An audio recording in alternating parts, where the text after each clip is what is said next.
Um, I think it would be useful just to so I've done a little bit of a spiel of introduction, so I've said enough for now. What I'd like to do is is go round round table style, and just gather people's perspectives and thoughts on where we are at the moment before we start to dive into the details.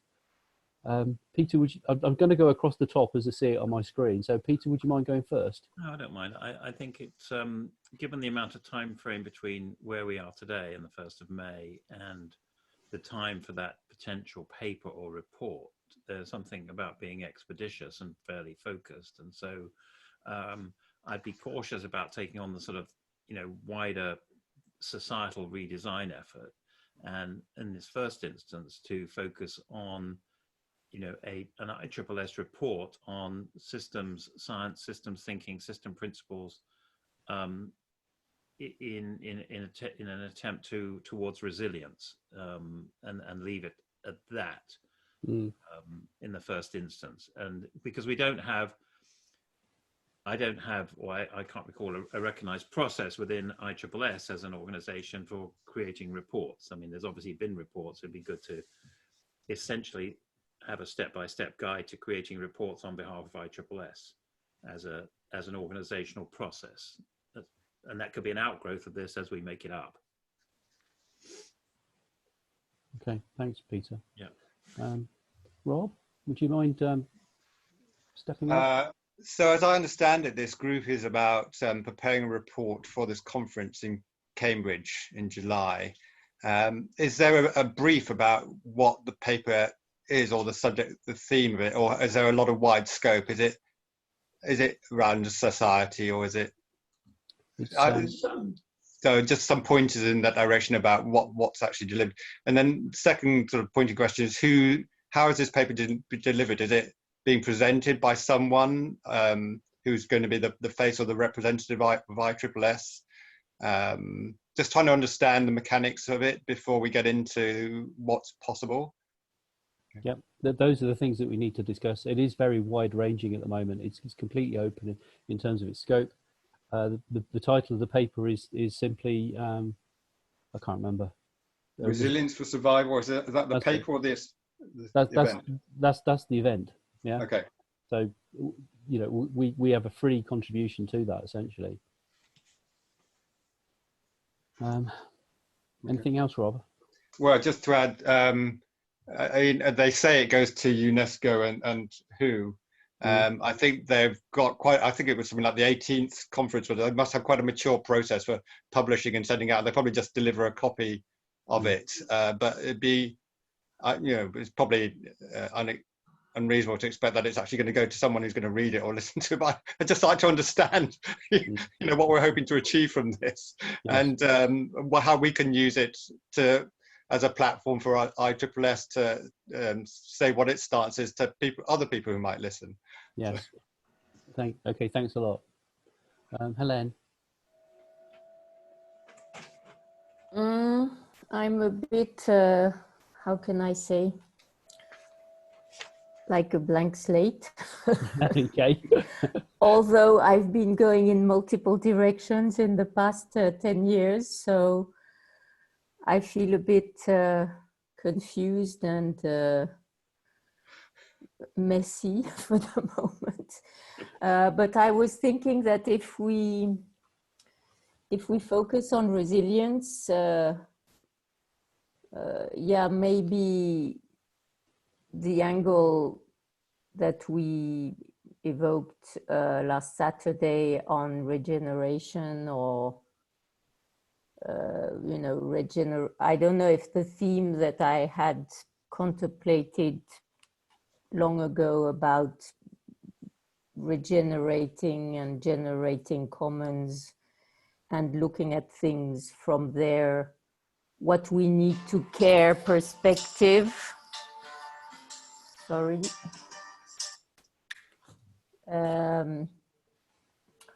Could be a way to tie things, to have a federative theme without being too specific on what it is we want to to forward or regenerate, because this is highly subjective and, let's say, locally at wherever the locality is in the levels, such as, you know, described in, for example, George's chapter 15.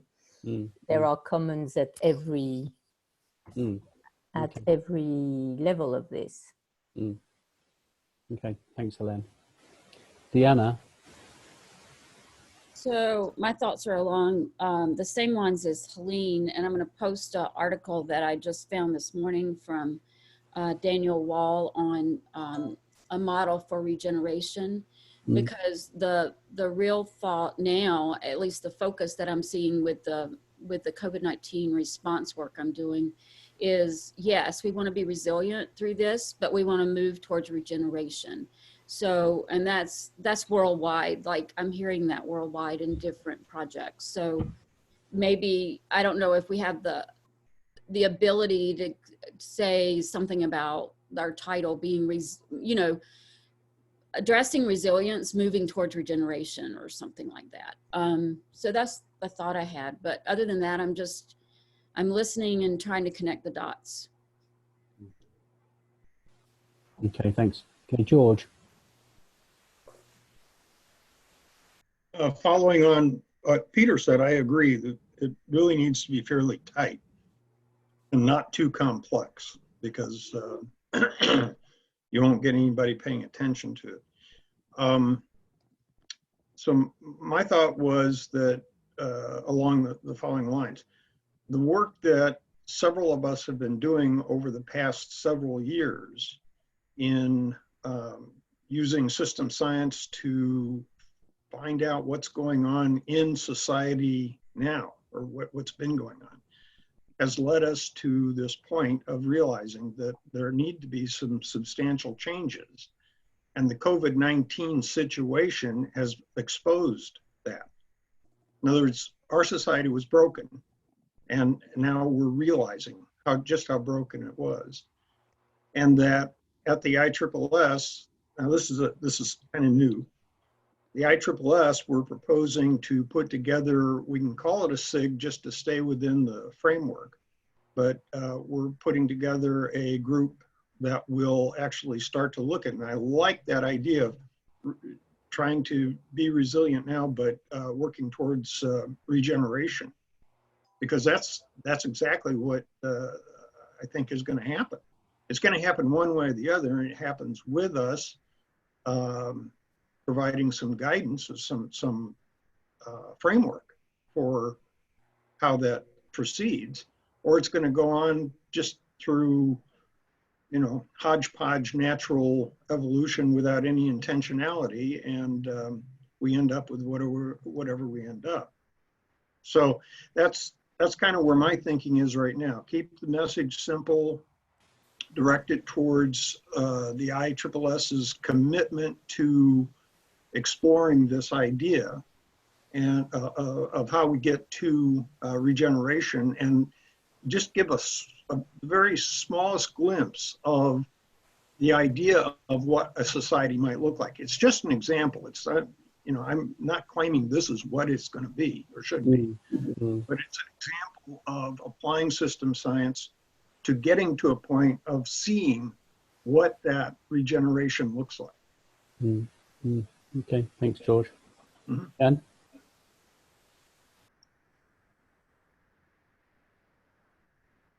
In terms of focus, I think it would be helpful to just skip ahead to what comes after the paper. So is this going to be something that the ISSS just publishes and then nothing becomes of it?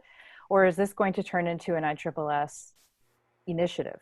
And if it's an initiative, then I am relating to what George is saying, that we give a glimpse, because I would like to hope that the work of the ISSS just won't end after the paper, that the reason why we would publish a paper and present it at this conference was because we would want to communicate what we intend to do, or work or thinking that we intend to further. So I'm wondering if it's possible to think about that and then loop back to what a paper could look like to, as George said, give a glimpse into what could come. And it would invite people to learn more about the initiative, we'll just call it an initiative, work with the ISSS, collaborate. It could lead to network building. It could lead to a whole host of other more practical applications of this thinking. So that's where my mind is at.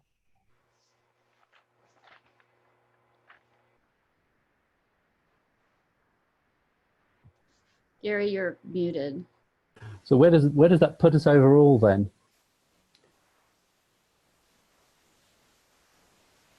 Can I just add an observation to follow on from Jennifer's about what comes after the paper, the initiative, because it seems to also tie in with the work that the Saturday SIGs are doing. That started off looking at the Sustainable Development Goals, which seems to be part of what a future society, our discussion about what a future society should be.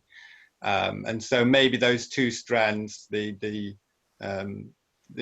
System Science Integration Group and a focus on society, can come together to form a braid that ISSS is working with and can carry on working with into the future. So Jennifer, I'd just like to ask you to expand a little bit more on what you said, like not something coming after. What are you thinking?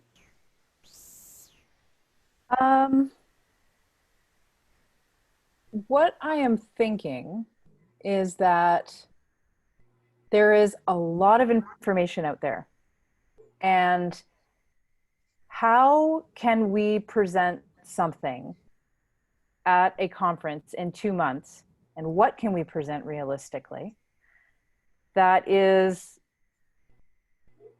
more than just, yeah, what George says? You know, like, because George has a very fulsome body of work that could act as a guiding light, if you will, to societal change. But how, so where this is coming from is I'm thinking, what is the deliverable for the conference going to be? It can't be the answer or even the ISSS's version of the answer. That's just not possible to do in 2 months.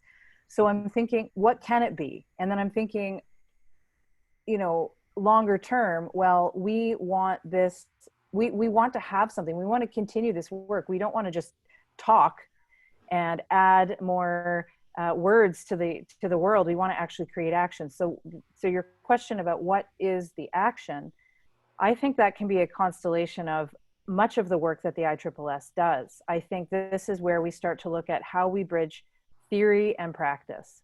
And so take George's work, for example. Take Len's Declaration of Interdependence, for example. If we were to take this work and embody it and create it, put it into practice, what would that look like? But each of those projects would take a team of people, committed individuals, to look at it and say, okay, how do we bring this to life? And I'm sure George also has materials that can help us bring his work to life. So I'm thinking about picking and choosing pieces in academia that we can actually practically apply. And this is why I keep gravitating towards George's work. I'm starting to dive more into it. I can see it actually has a lot of potential to actually apply in society. And what that looks like is going to be different depending on whose work we decide to look at more closely. If you look at what Mark Pearson did, well, he took the VSM and Ashby's Law and brought those to life in his Whatcom County projects. So something along those lines, that's what I'm talking about when I say bridging theory and practice. And this is also ties into the vision that I have for the ISSS, which is to do exactly that. Conserve the theory and build out the practice. And that in itself is going to require a lot of effort, which is why I'm asking what comes after the paper, because what I'm not interested in doing is writing a paper and then presenting it and then considering that a done deal. I'm not interested in that at all. I want to see something come of it. And I realize it's difficult to think, we don't want to build the airplane in the sky, but there's a bit of bit of both, writing the paper and also designing what the paper is going to be about so that we can write about it. And I think you're right, Jennifer, and I think that it depends on how we approach it, and it might be a given to everybody on this call that you look at the problem you're trying to address, and then what are the systems approaches you need to address those problems. And you know, and what I saw when we had that discussion, or what I began to see as we had that discussion about addressing COVID-19 with system science, and people were throwing out different models to use or different approaches or different characteristics that we needed to address, it came clear to me that different pieces of the problem need to be addressed with different models. So like communicating with people about the issue, that, you know, you need to bring some consciousness or cognitive levels or whatever of addressing that with people. But yeah, I think for sure George's work is totally appropriate for using this. And George, I don't, you might have something to say about looking at the problem as a whole and seeing what is it we need to address, and then what models do we use to address those pieces of the problem. Mm-hmm. Yeah, I think what I've done or tried to produce is a framework Mm-hmm. and a raw skeleton, essentially, of some of the, giving some examples of where it could go. And what my latest thinking is, and I mentioned the idea of creating a new SIG, rather than doing battle with reorganizing the ISSS and so forth, we just do a sort of a takeover by organizing something within the existing structure and then letting that expand. But my idea is have a sort of a master SIG that is system science applied to the human social system. That's just a name off the top of my head. And then have sub-SIGs that what I would volunteer to do, as long as I stay alive, is you know, chair that master SIG and then use the book, the framework, to organize these sub-SIGs and then give them specific topics to work on. For example, the economy. For example, the governance structure. For example, you know, treating human beings as agents. That's the cognitive aspect. So each one of those, we could draw people who are interested in those topical areas, and yet the framework itself already provides the integration for making sure that they're all done. And then what I'm saying is I would try to sort of oversee all of that and make sure it's constantly being integrated. But that's kind of what I'm thinking. Mm-hmm. And I would look for help, Gary. And Peter, you might have something, you had said something about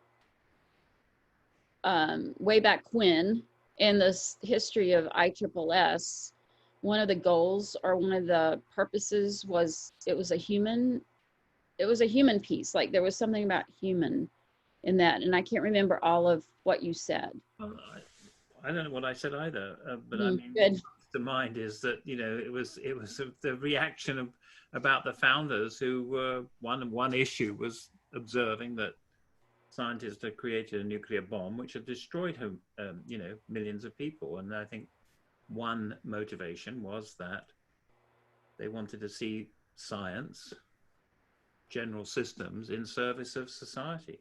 Right. That was that's you know, my understanding. So that's, I think, what if I said something, it was something along those lines. My concern is, yes, it's in service of society, but it's in service of the whole earth. In other words, we can't, we have to look at ourselves as just being a subsystem of the. I agree. You know, society is just one aspect, correct?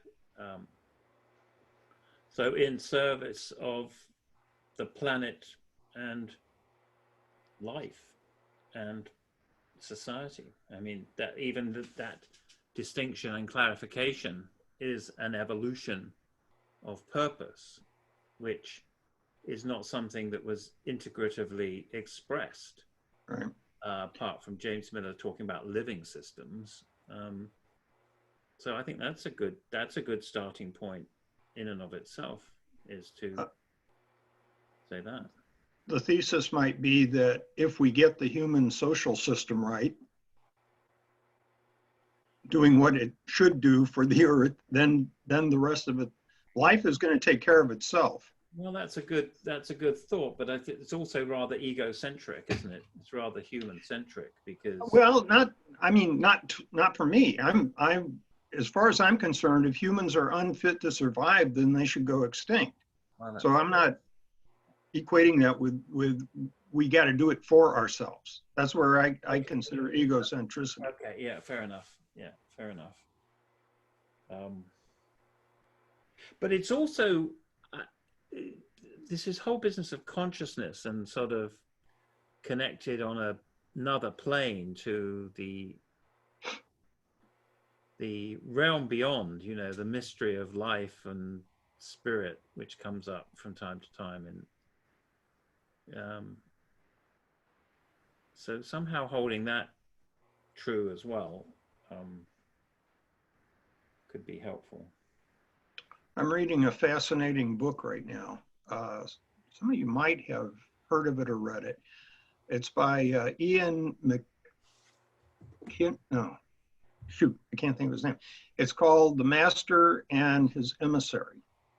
And it's about the lateralization of the brain. You know, the right hemisphere does certain things and the left hemisphere does other certain things, and then they somehow got to communicate and coordinate. I don't want to go into it right now, but in terms of the spiritual aspect, Peter went away. In terms of Still there. in terms of the spiritual aspect, he points out that the right hemisphere is the hemisphere that processes the whole of what we perceive as a whole. And that the left hemisphere is the one that's taking it apart. It's the one that controls language, and language is a very linear, parsing kind of process.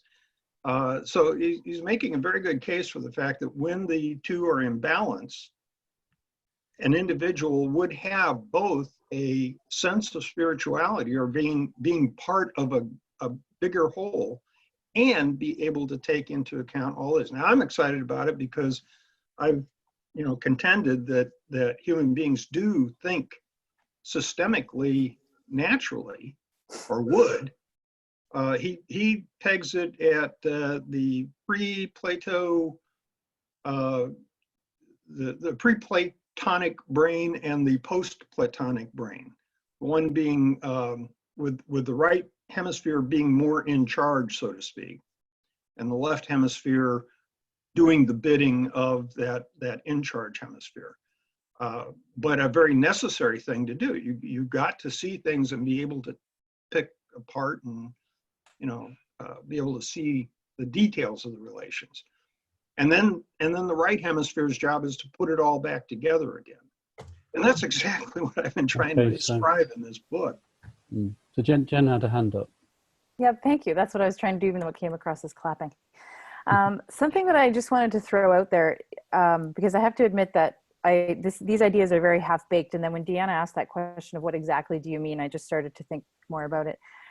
And it ties into something that's always going on in my mind, and that is what will the ISSS look like? What is the ISSS? And as I've said before, I have a vision, again, theory, practice.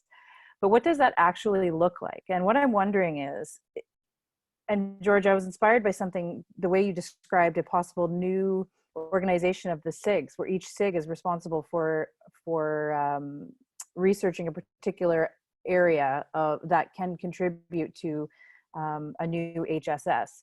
Anyway, what I'm thinking is that we know that there is ongoing research in the systems sciences, systems in general.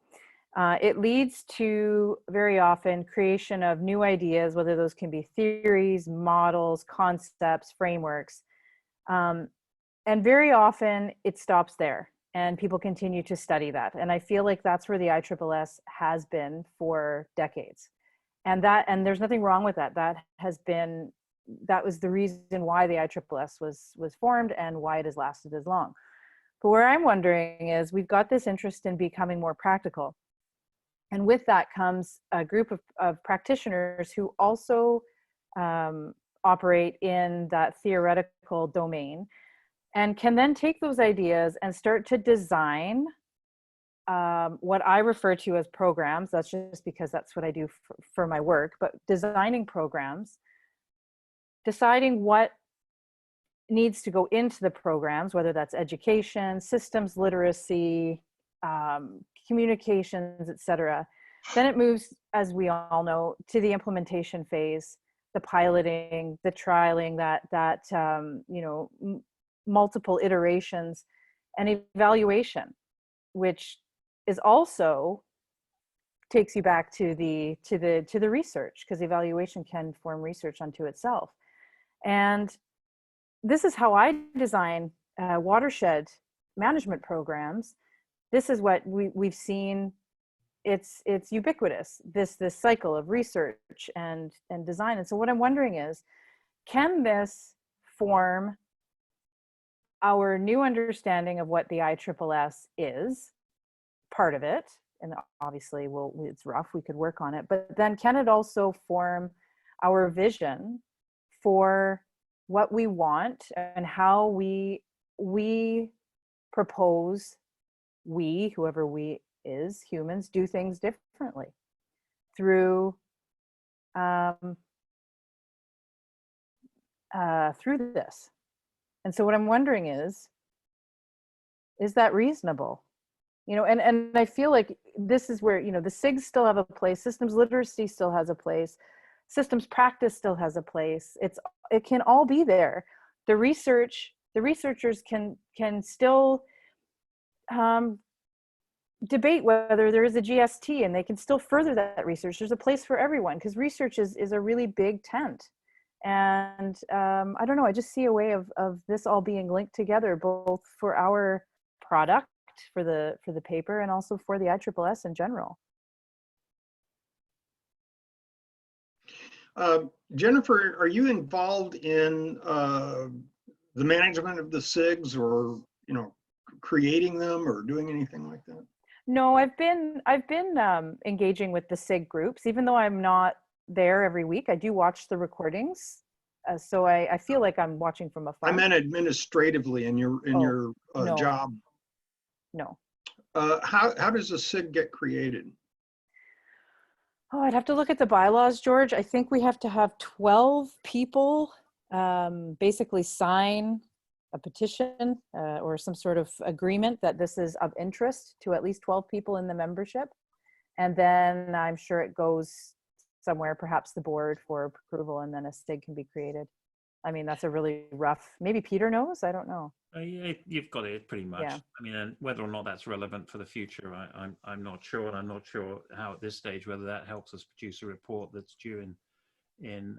No, I'm thinking of a parallel process. Yeah, and it doesn't have to happen right away. I'm just trying to get in my head what are the possibilities that we can work on. Well, sure. I mean, I think those are all real possibilities. I think what this group, at least what I hope this group is focused on, is producing a document of some kind that meets that requirement and does so expeditiously, and that an outgrowth of that may be SIGs, it may be this bigger vision that you've got, George, or some evolution of it. I think that's an evolving piece that's coming about through these discussions that we're having on Saturdays. But I take what Jennifer says about it not just being a report that's put on the shelf, but if it's a report and some suggestions about action steps that ISSS and INCOSE and IFSR and whoever else might want to consider, which ISSS would be a part of, then that would be part of the paper, or report. So it might be an assessment of where ISSS as a society, if it's an ISSS report,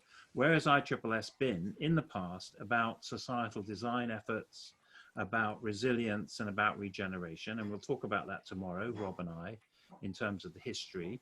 Let's look at where ISSS has been, and do a sort of a quick summary. It doesn't need to be comprehensive, but say this is part of an ongoing process of re-examination of where we've been, where we are, and where we need to be.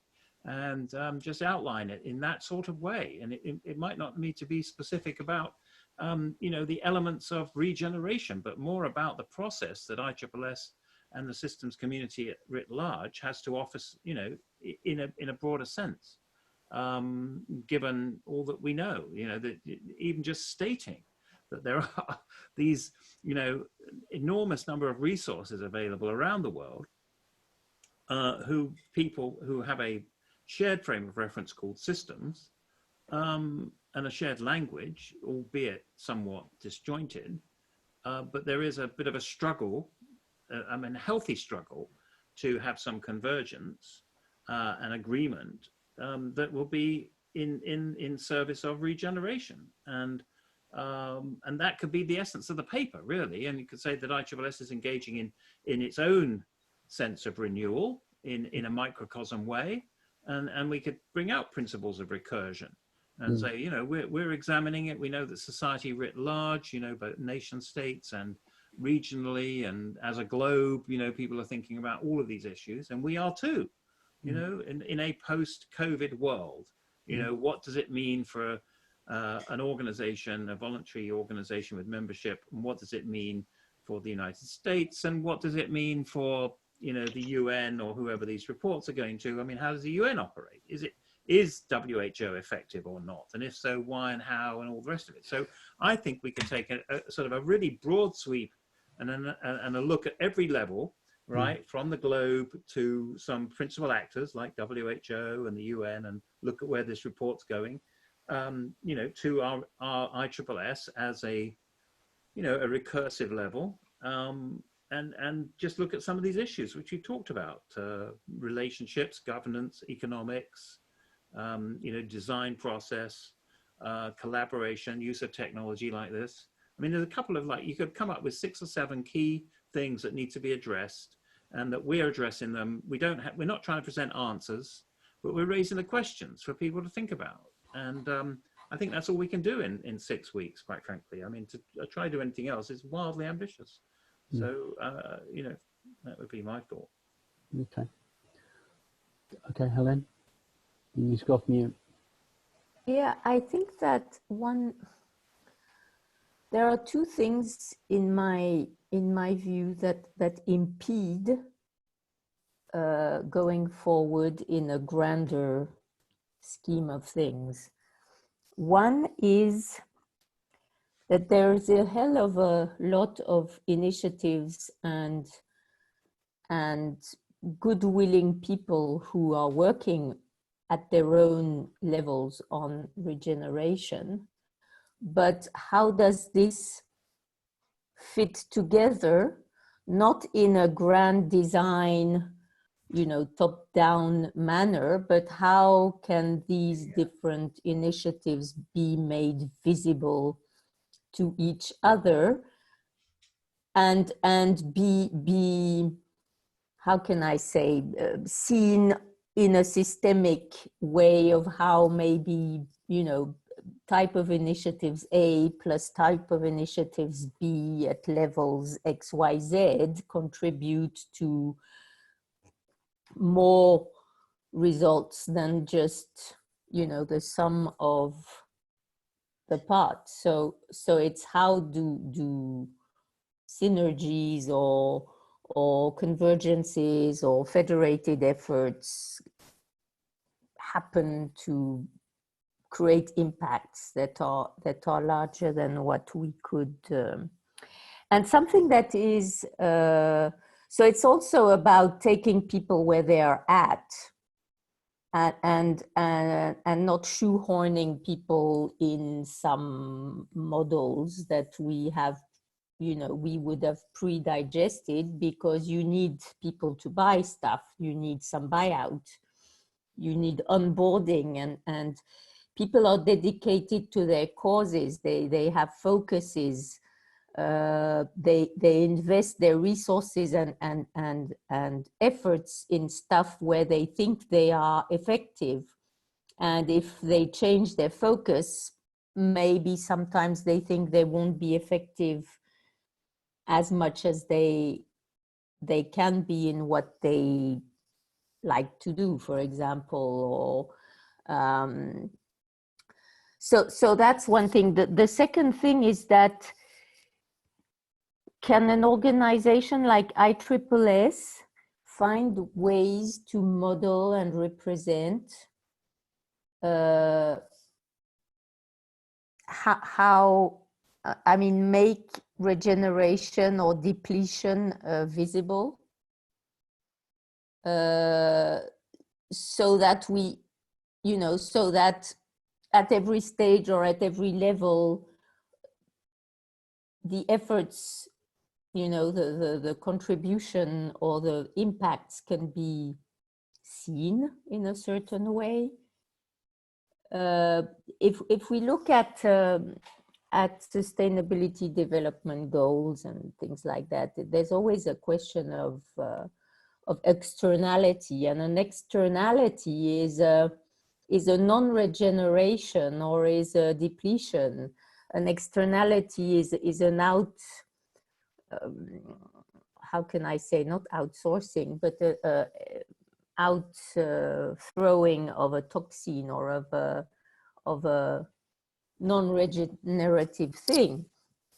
And most of the time, depletion is kind of an internalization of a resource that is not available for others. So is there something to do in this direction of being able, in the tools that we can think about, to see the resilience, to see how small, you know, creeks become greater rivers, to show?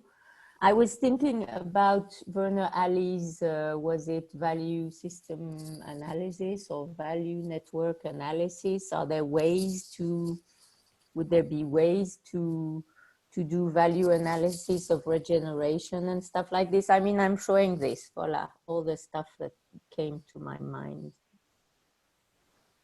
So I think it's of course useful to dive into some of these topics and, you know, start to explore stuff, but these are things that we need to address in the paper itself. Whereas what we're trying to do at the moment is we're trying to get a grasp on what is it that we're trying to do, you know, and given the constraints of the timescales and you know, the various different purposes that we have. So I saw that Jen had a comment in the chat, but if I may, is it okay if I share with you some of the points that I've been capturing from the conversation, the discussion you've been having? If I can share that on the screen, is that okay? If nobody says no, I shall do it. So I'm sure I've missed stuff, but I tried to capture some of the emphasis of what it is that people were saying. So yeah, there seems to be a number of points that emerged. So first of all, what is system science? You know, that age-old question.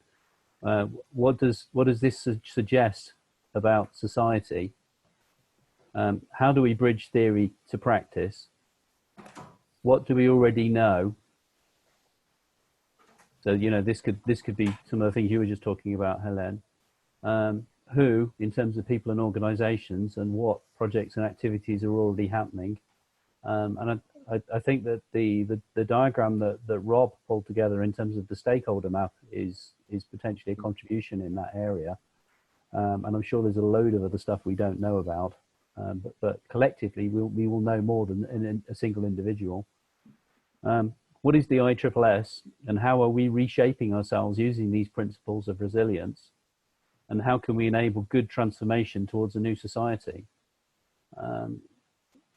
So how does that feel to people, and are there any other sort of key questions that we would like to add? Let's just make a distinction between society, as in broad society, and the ISSS as a society. Yeah. So we say global society there. Is that what we were aiming at? Well, that's the interesting question.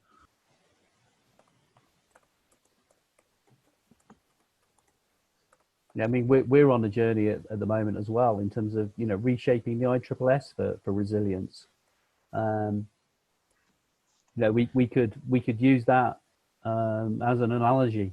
Well, yeah, I think it's good. It's a level of recursion. That's all. Yes. You know, I think one has to think, if you think systems, you have to think about common properties and patterns that occur at every level. I mean, that's the essence of it. Whatever you want. Well, it's one of it anyway. Let me put it to you that way. And I just think that, you know, you can say, you know, rethinking organizational structures and relationships in response to a need for regeneration and you know, some ideas to consider. I mean, that's what the report essentially should be. I mean, we're going to be putting ideas out there. We're not going to be putting a prescription. I think that would be incredibly pompous. So, you know, it's things to consider.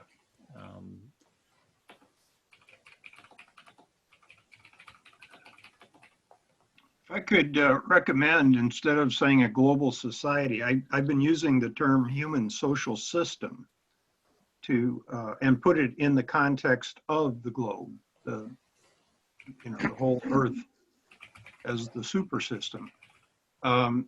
But the reason I say it is because this observes the legitimacy of multiple cultures. They don't, you know, you don't have to have everybody being exactly the same.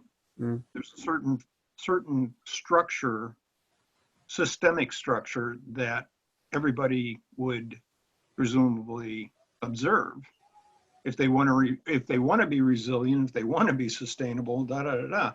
But beyond that, people should be free to, you know, develop their own views and ideas and all the various cultural things. So that's why I would steer clear of global society.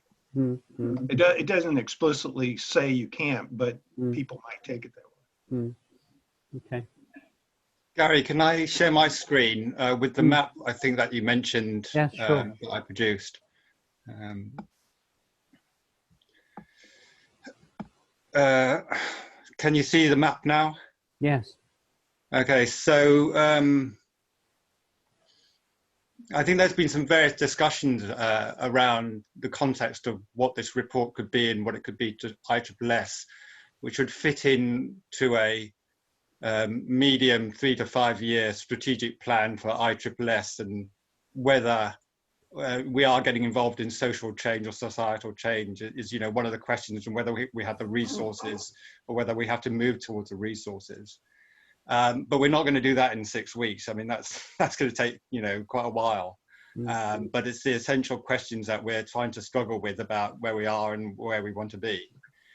So that's my comment about what's achievable in 6 weeks. But in terms of a possible approach for what is achievable in 6 weeks, Gary mentioned this map, which is something that I just smashed together for an initiative I've got on to try and capture what's happening or get involved in what's happening with COVID from a systems community point of view. And so I started a resource page, which turned out to be, or it's a Facebook page, which turned out to be just a news aggregator, collecting what's going on from the systems community in response to something as epic as COVID. And after a couple of weeks, I didn't want to guide it, but I started to draw patterns. And so I put this map together. And what I found is that there were lots of activities which I regarded as systemic, and they were grouping into, 4 different areas. And I've color coded them from blue to green to sort of orange to yellow. And there is a bit of activity going on in the blue areas, what I call the system sciences, especially around complexity around Santa Fe. And of course, the systems, and they're pushing a lot of content out there. I'm sure you've seen it, even doing training courses about what is COVID and what is a complex systems perspective on that. There was a lot around systems dynamics, of course, because of the models that governments are using, which the scientists were said to have pushed, but is now coming under question. I'm sorry, I hate to interrupt you, and please continue, but we've got a logging service here, and my wife is not available, so I've got to go talk to these guys. I'll be right back. Okay, thanks, George. Okay, so and then, but the next group were but they were very PR based, I suppose, or at least in the Facebook and online discussion groups that I could see. Then there were the practical organizations that actually had to deliver things, and especially around the one at the bottom, operations, research and management studies. I mean, the logistical chains for hospital PPE and getting test information around, that was self-evident. The ones in yellow were about our social systems which were heavily impacted by COVID. The key professionals in the top right were the medics and the retail people. The impacts were getting into the economic and the individual. And then we were getting into social change, individual and social change. And there's lots of people working around these areas in terms of futurists or social change people, community people, and so on. And then at the top in yellow, the governance, the role of government and international and national organizations. And then the last group were the ones in green, that I put in green, the systems thinkers and systems communities out there. And including the systemic thinkers there, I have them outside the community, but the news and media people were starting to produce very systemic viewpoints about using models and what does this mean in the whole, and have they thought about this as well and the unintended consequences and so on like that.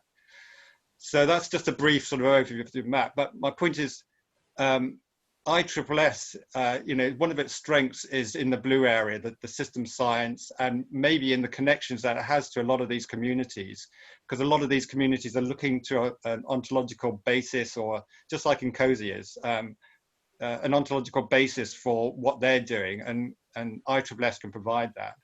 So maybe a 6-week paper could be an observation that there are lots of systemic thinkers out there, more than just ISSS, a whole community of people, and in the wider public as well. A lot of them are systems thinkers. They're looking at this in the round and saying, well, this is what we're hearing about the government, is that correct, and so on. Instead of getting into strategic questions about what is system science and what could be an ISSS view of the future, we could just say there are lots of systems thinkers out there, and we could connect the groups up, because the resilience is actually coming from different levels and different areas of society, and that's a systemic point of view. Yeah, that's good. Yeah. What's also evident to me is the way that you shaped this diagram is also consistent with the emerging system science. Yeah. Great, thanks. Okay. So I mean, this has just gotten me really going. Shall I take a crack at it? I've taken some notes here. Yeah, go for it. Various little bits of paper. Try to keep it as general. Here it is. Keep it as general as possible, and along Peter's suggested lines, and try to just formulate a more of a structure than an actual text. Okay, good. Yeah. More than outline, but not a full paper. And then I'll mail it to you guys, and then we can, you can throw darts at it, or no, it's great. Yeah. shoot it with a shotgun or something like that.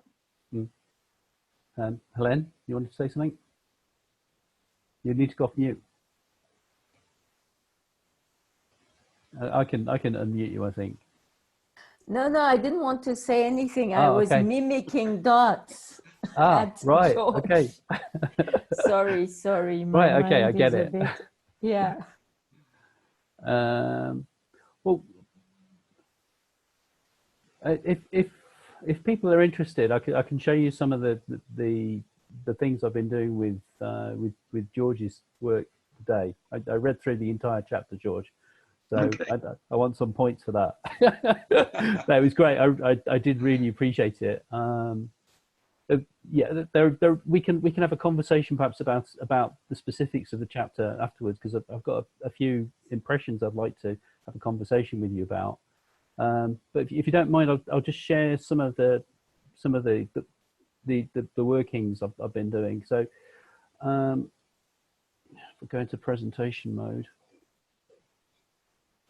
you know that Len, George, and Hilary and others, we've been looking at these leaps in complexity, emergent complexity in different terms of layers, and most of the focus of what we've been talking about are these three top layers: human, tribal, metagroups, agro-villages, and geopolitical states.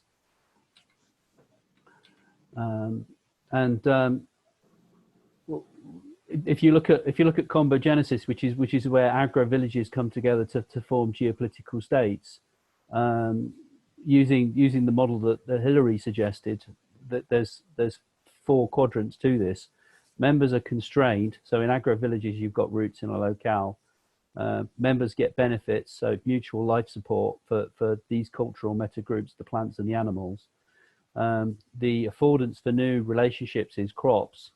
And the new systemic property is agriculture, and then when agro villages come together, they are the components essentially for the formation of geopolitical states.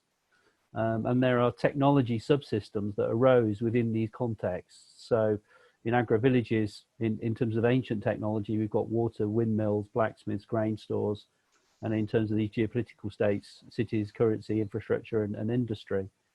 Now, where things have gone, and I'm not saying this is right, but this is just some of the things I pulled up from some of my ideas, but also I've annotated it with things which were coming across from George's chapter.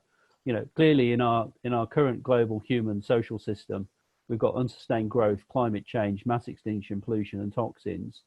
In terms of the current situation with agro-villages, we've got monoculture, we have fragility, poverty for the many, and unfair trade. And in geopolitical state terms, we've got uncontrolled growth, massive dependence on agro-villages in terms of the fragility of these things.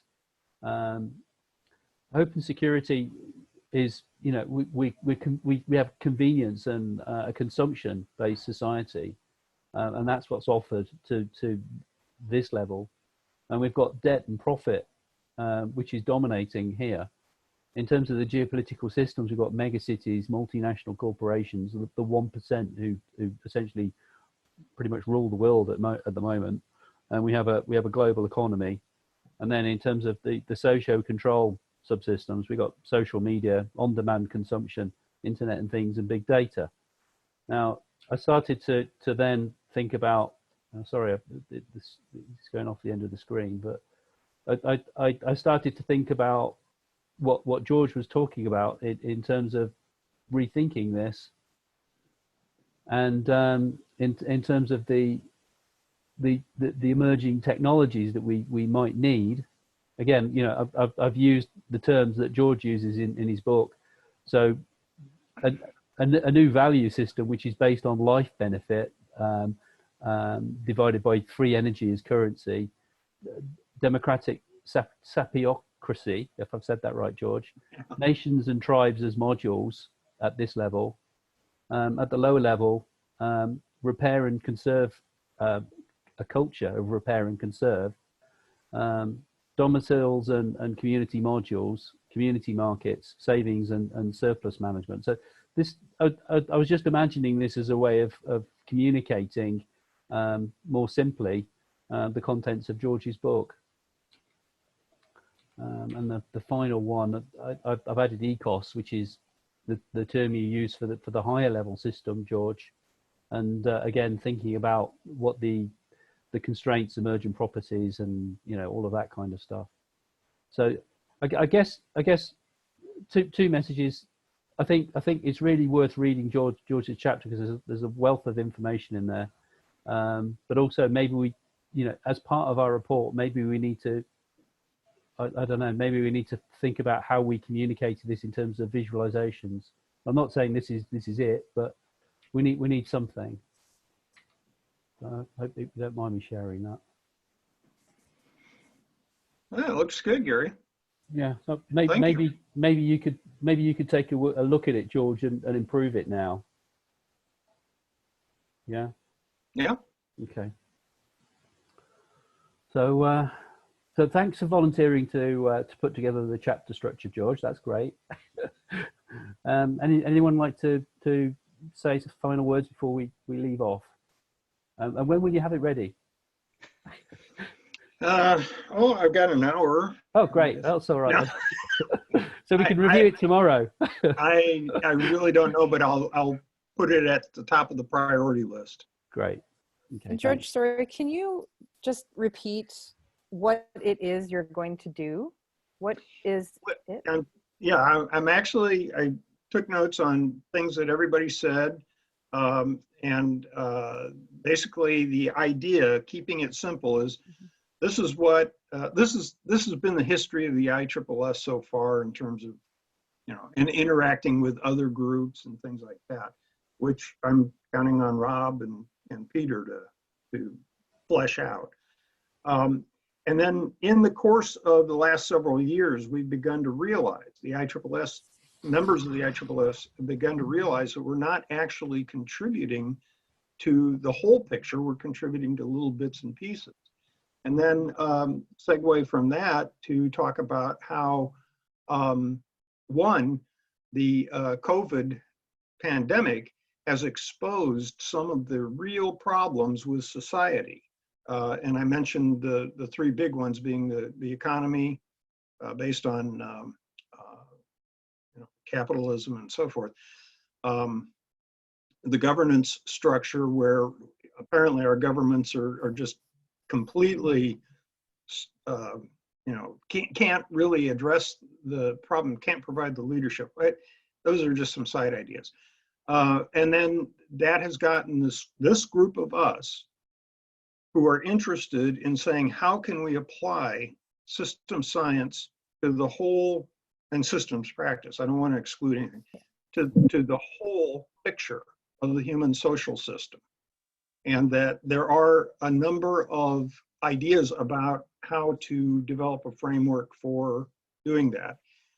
And the reason I was asking you about formation of SIGs was this idea of, could we create a SIG right now that could have internal working groups? And that SIG would be primarily for addressing this question of the human social system and the future of the human social system, where we bring in the idea of the target is resilience and sustainability and but that we need to regenerate. We need to go through a process of regeneration, and the formation of this SIG is to address all these different sub areas and bring them together, make sure that they get integrated. And that's what we're making a commitment to. Mm-hmm. Bang on. Yeah. Thanks, Okay. George. Yeah. It's got me kind of excited. Good. All right, so I'm glad about that. I'm glad it's got you excited. All right, well. So Okay.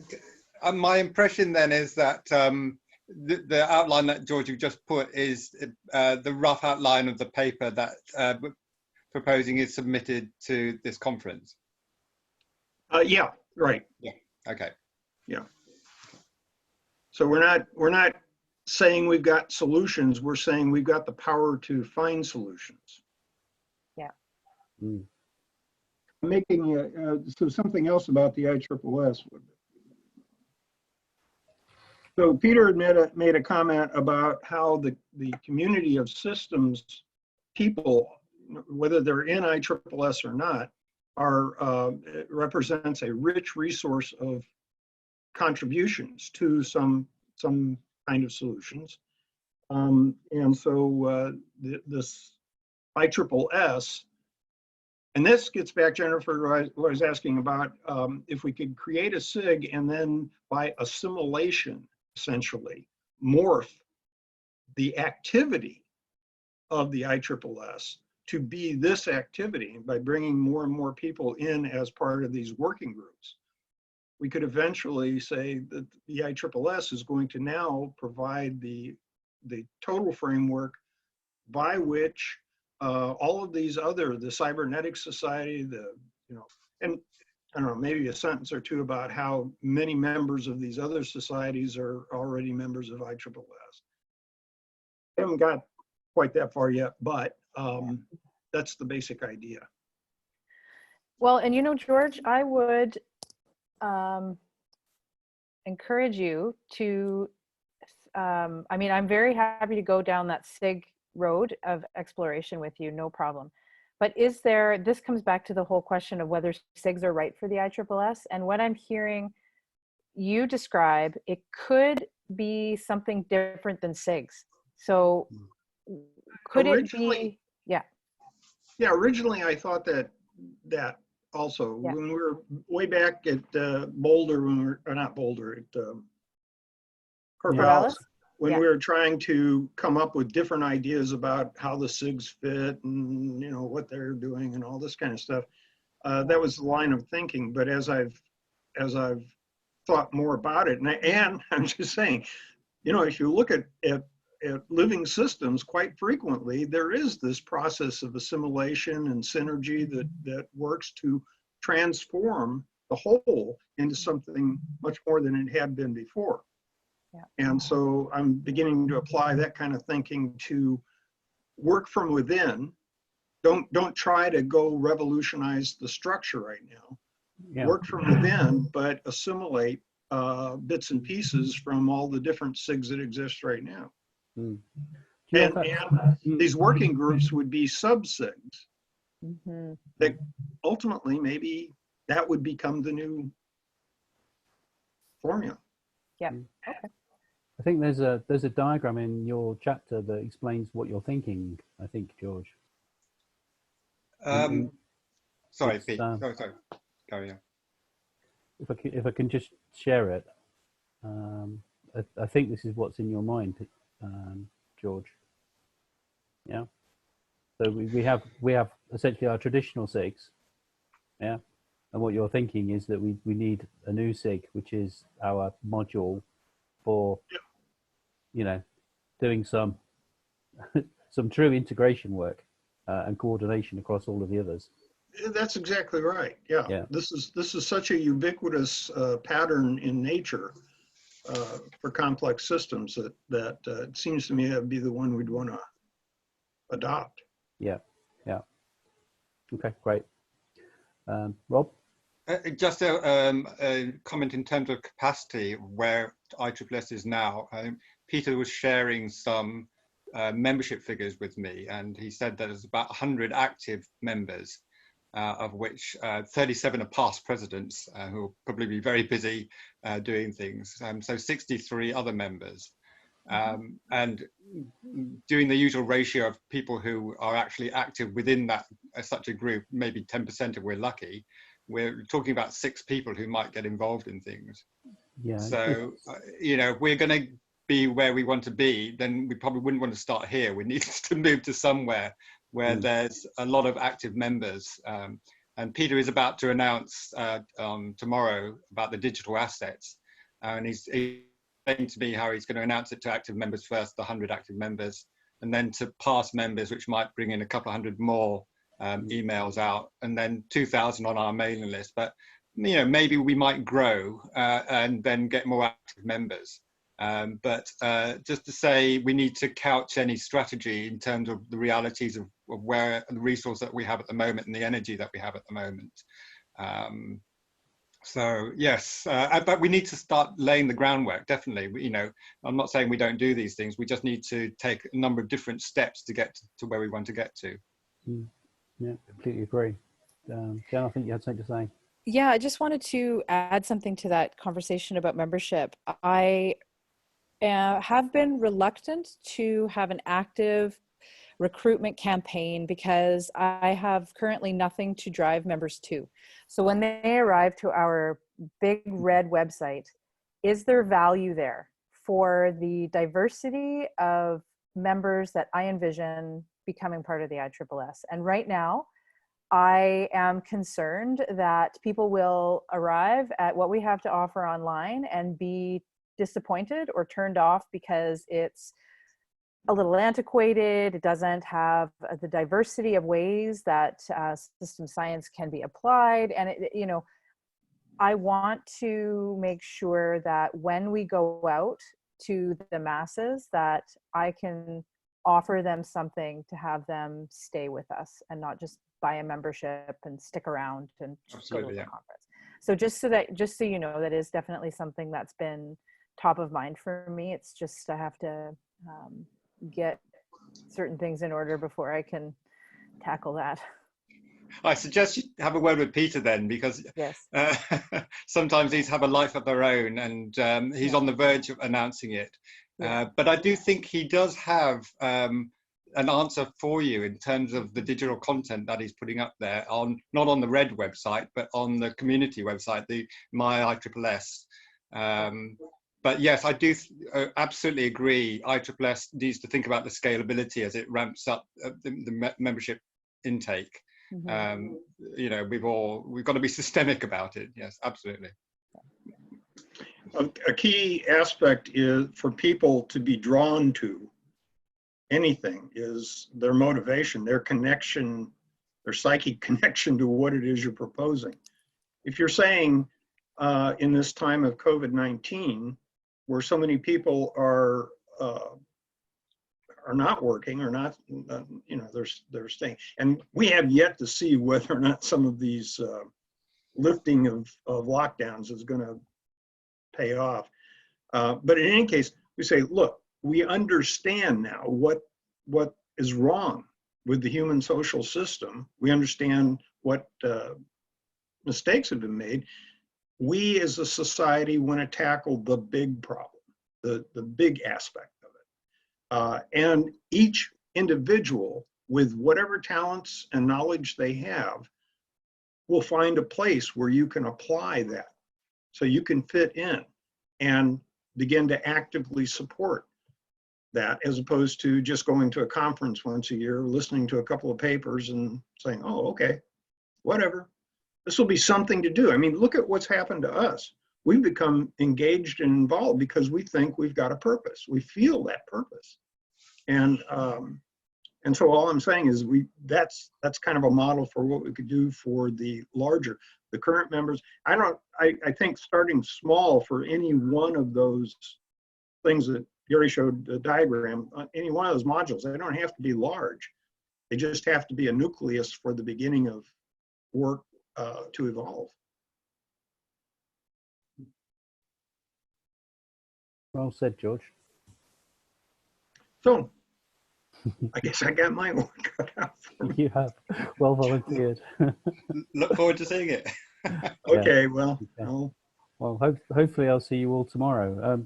What I'll do, of course, is I'll put this onto. I think I'll probably put it onto YouTube and distribute it on there so you can get hold of it. Yeah. Okay. Okay. Okay. All right. Thank you. Oh, one last thing. So if any of you have any particular points you want me to be sure to consider in this, send them. I think I took reasonably good notes, but if there's anything that I might have missed, just send them in and we'll work it out. Yeah. The few points that I made, George, you can pull off on slide 26 on that link I just sent. It's okay. It's in the In Pursuit of a Periodic Table Google slide set. Okay, hold on a second. Don't turn off yet. Oh. I believe I've got this, You but should have, yeah. I don't remember things all that great. Okay. Right. So hopefully I'll see you all tomorrow. I might send you a couple of things, George. Okay, good. I mean, maybe not formalized in the. I did a couple of things several years ago that might be useful too.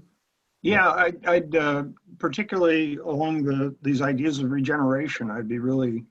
Yeah, and about the fact of, you know, how do you federate efforts that are fragmented without trying to put people good. to fit people into boxes. I mean, I Right. have a couple of slideshows with not so many pages, so. Okay, that'd be great. Mm. And that ought to be probably a subject of conversation. If we agree that this kind of strategic plan makes sense, then a key part of it is going to be this whole notion of how you federate all these things. The IFSR could use that. Yeah. I mean, that's been my area of more or less. I mean, I keep getting back to that. Okay, I'd love to see it. I Okay. would love to see it too, Helene, if you're comfortable sharing broadly. Of course, yeah. Thank you. Yeah. Yeah, feel free. Okay. I'll do that if my head still works tonight and tomorrow. Okay. Right. Thanks. Okay. All right. Thanks again for coming. I really appreciate it. I know it was short notice, but it's great. Thank you. Okay. Thank you. Thanks, Take care, everybody. everybody. Thanks all. Take Bye. care. Bye.